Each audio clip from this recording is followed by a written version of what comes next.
Hi friends, I am Ankit and today I will show you how to hide chat on Instagram.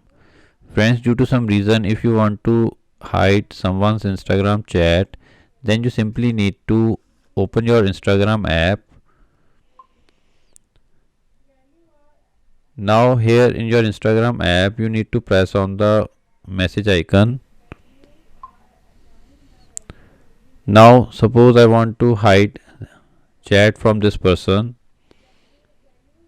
then I simply need to open the chat window and here I need to press on the name. Now press on options and here I need to select restrict.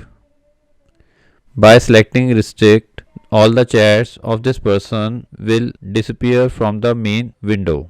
I just show you by restricting this person.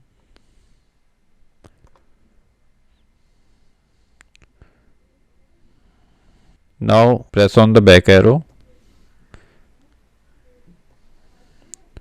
Now chat window of that person will disappear from the main screen, but still you will able to see all the chats with this person by pressing on request.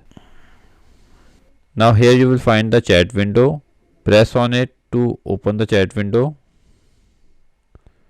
Now anytime you can unrestrict this person by simply pressing on unrestrict. So friends, like this you can very easily hide chats on Instagram. I hope you find this video useful. If you like the video, then press on like button and don't forget to subscribe our channel and press on bell icon to receive email notifications free of cost.